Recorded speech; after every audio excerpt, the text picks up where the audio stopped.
Good morning, everybody. My name is Malik. This has been an awesome church service so far. And now, I made a mistake earlier. No. We had a visitor today, and he came to bless us with a song. He is from the Oxford Church. He's from the Oxford Church. James. Give James a round of applause. James is awesome. All right, so now, for my lesson, I was asked to preach about something that hit me at the conference we had last week. Now, for those of you who are visiting, we had a leaders conference in Chicago, and it was called the ICLS. Now, with this, there's a lot of preaching, a lot of singing, and so one of the lessons that was impactful for me was a lesson that I heard on a Thursday. Okay. Now, it was all about the culture of a church. Come on, honey. And now, this was impactful for me because I never really thought about how the culture of a church should be. Now, I'm going to explain this, but I want to define what culture is first. Okay. All right. So culture means the custom, art, social institute, and achievements of a particular nation, people, or other social groups. Okay. So basically, culture is the way of life for a particular group of people. Now, then I started to I started to think about what's the culture in society. Come on. And in society, the culture is you do what you want. Yeah. Yeah. The culture is to find the quickest way to success. Yeah. And it's to live in your truth. Not necessarily God's truth, but in your own truth. Yeah. And then the culture is extremely accepting. Now, the culture of a group will dictate their success, or it'll determine where their achievements come from. Because the culture of a group, that's the direction that they'll go. Right. So then I started to think about what's the culture of the people in the Bible. Right. If you think about the Old Testament, the Israelites, God was trying to create a culture of reliance on Him. Yep. Because oftentimes they would stray away from God. So He was trying to get them to rely on Him. Then with David was able to create a culture of overachieving. Because God didn't allow them to lose one war. Under David's rule, they never lost a battle. Come on. And then I thought about Jesus, the culture that He created. And the culture that Jesus created was a culture of hard work and perseverance. And so my first point is creating a culture of hard work. Now you have to understand that to work hard means to suffer. And a lot of us don't like to suffer too much. Right. And so when we don't want to suffer, it just simply means you don't want to work hard. And now we have to change our mindset when it comes to suffering. Yep. Because for a ministry to go, we have to be willing to suffer for people. So that means pain is actually a good thing. Suffering is actually a good thing. And growth requires suffering. And if growth is what you want, if growth is what you want, you have to find pleasure in the pain. You have to learn how to embrace the struggles. All right, so let's go to Genesis 16. Genesis 16 and verse 1. And we're going to do a little study on Abraham and Sarah. In verse 1, chapter 16, it says, Now Sarai, Abram's wife, had not borne him a child, but she had an Egyptian slave woman whose name was Hagar. So Sarai said to Abram, See now, the Lord hath prevented me from bearing children. Please have relations with my slave woman. Perhaps I will obtain children through her. And Abram listened to the voice of Sarai. And so after Abram had lived 10 years in the land of Canaan, Abram's wife Sarai took Hagar the Egyptian, her slave woman, and gave her to her husband Abram as his wife. Then he had relations with Hagar, and she conceived. And when Hagar became aware that she had conceived, for her mistress was insignificant in her sight. Now, just a little backstory. In chapter 15, God made a promise to Abraham and Sarah that he will allow them to have a child. Now, Abraham was 75 years old. So he was old as dirt. All right. And so they make this promise. You're not there yet, Jay. You're still young and youthful. That's true. All right. And so he made this promise, but now it says 10 years later. So they waited till 10 years and the promise still was not fulfilled. Yep. And so Sarai had this amazing idea. Well, what about my slave woman? Let's just have children through her. And now the reason this is a problem is because they didn't want to suffer anymore. Because I guess for them, God was taking too long to fulfill his promise. But they end up suffering even more. And we'll read further. In verse 4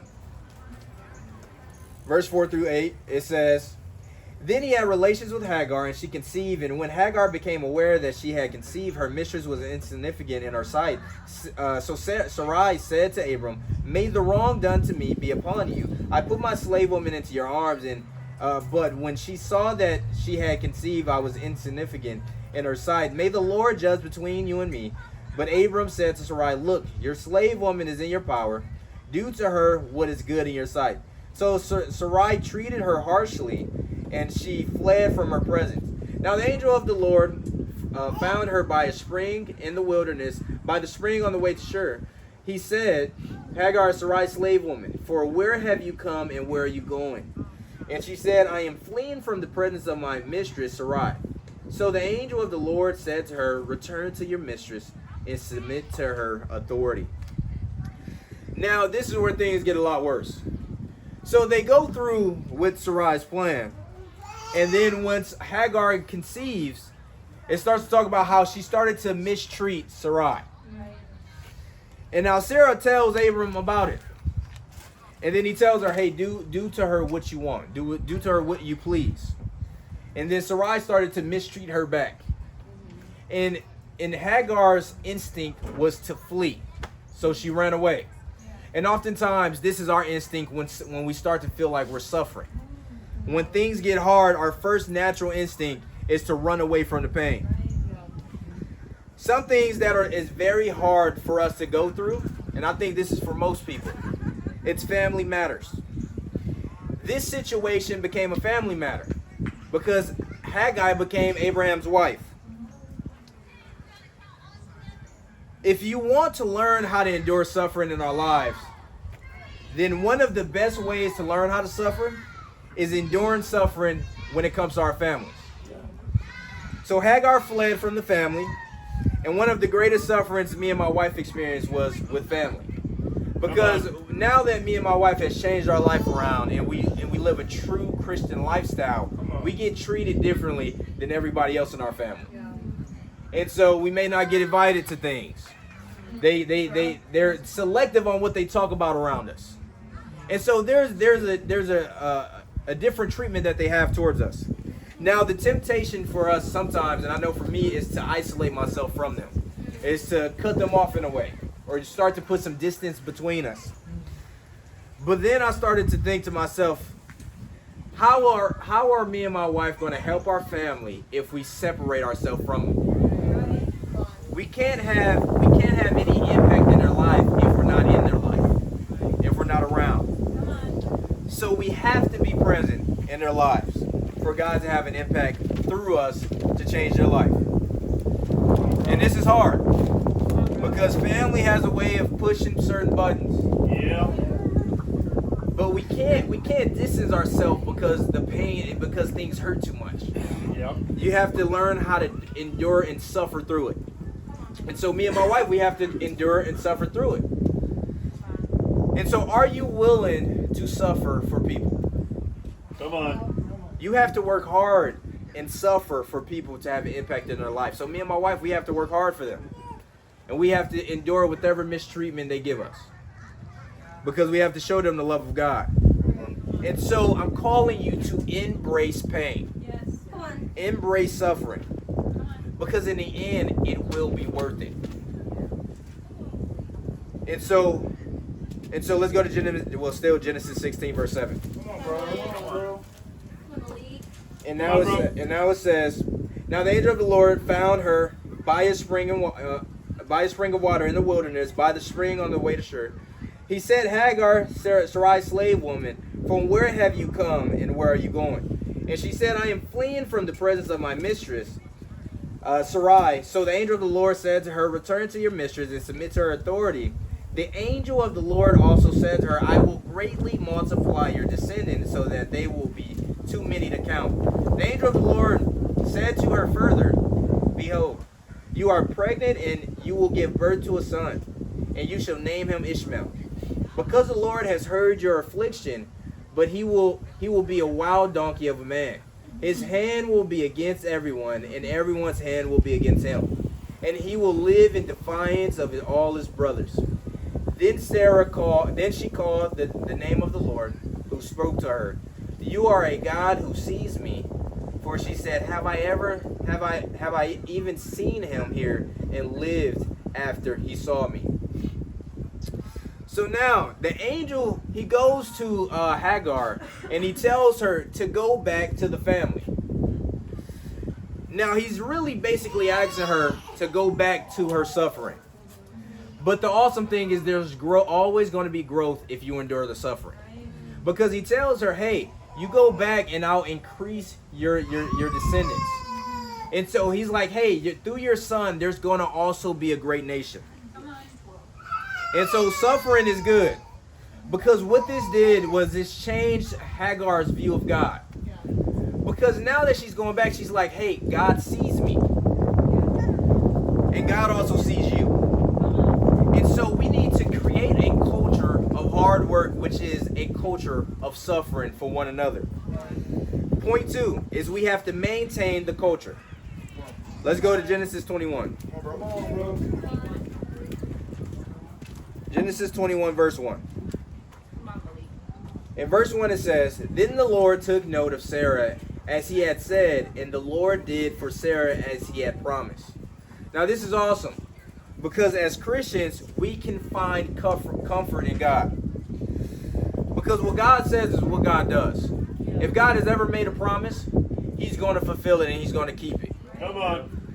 God has never broken a promise. And so he fulfills his promise to Sarah, and Isaac is born. Now, God gave them a child like he said he would, but it took them some time for that child to come. Now, when God made this promise, Abraham was 75. By this time, he's 100 years old. It took God 25 years to fulfill the promise that he made to them. Now, it didn't necessarily have to take that long. God could have gave it to him right away. But I believe that God was preparing them for something great. Now, I want you to understand, you don't have the luxury of waiting 25 years. That's right. You don't have that luxury. Now, it sounds awesome, but God's not giving you that luxury. So you need to commit to God while you have the chance. In chapter 15, Abraham was considered righteous, which is it's a great label to have.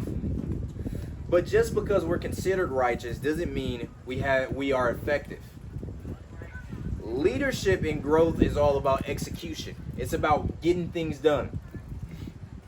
And in chapter 15, he's considered righteous, but in 17, he laughs at the promise of God. And so Abraham was getting prepared by God for 25 years. Now God was building up, I believe that God was building up their faith. And you may not have 25 years to get it, but you have now. Right. You have right now to get it. Come on.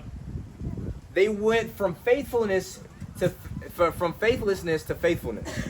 They went from doubtful to trusting God.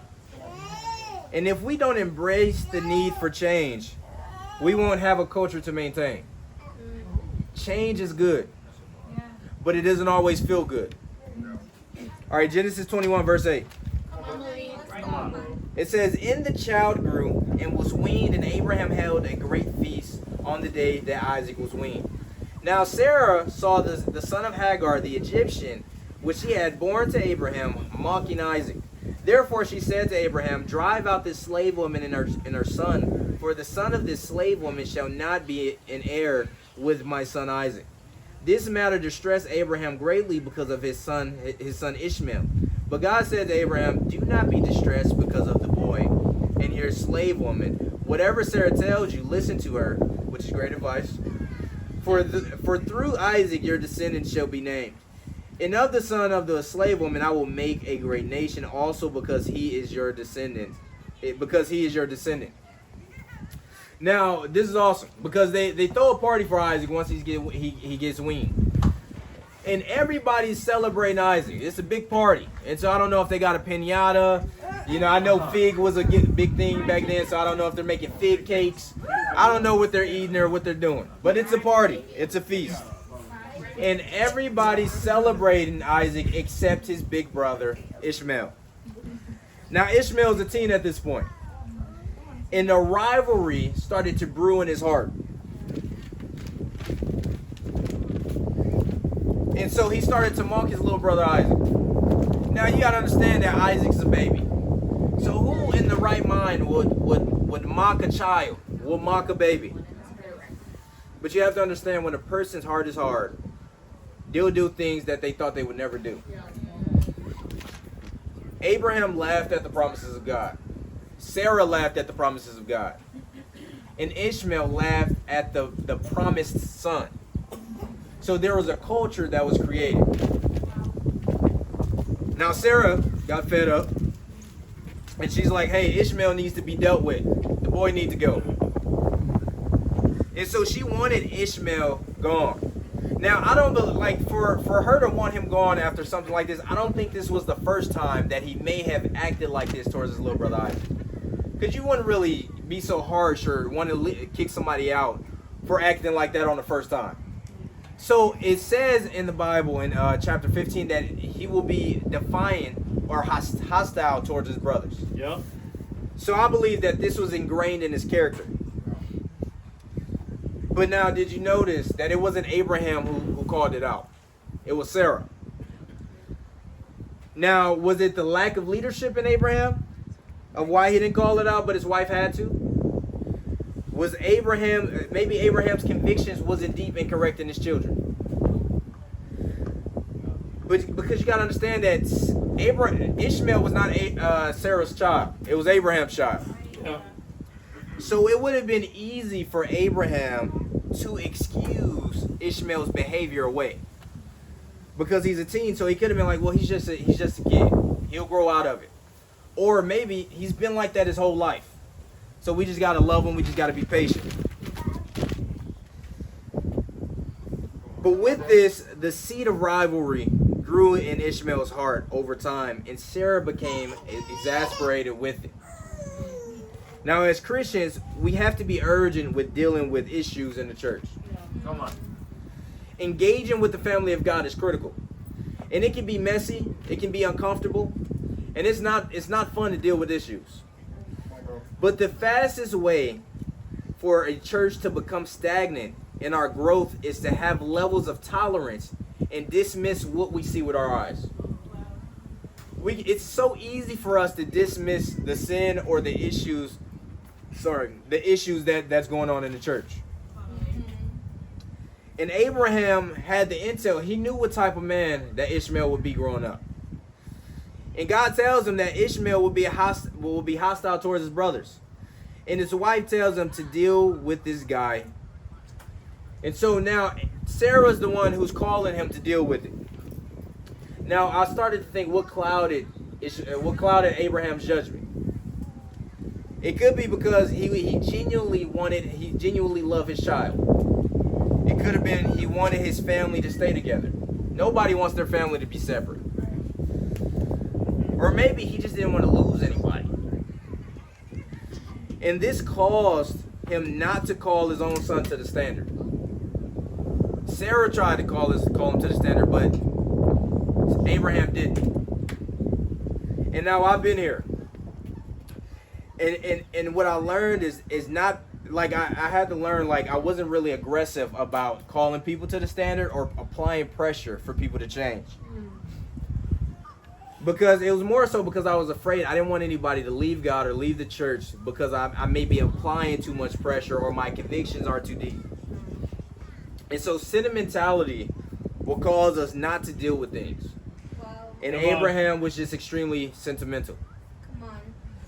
Now, when you don't deal with things, people are still bound to leave.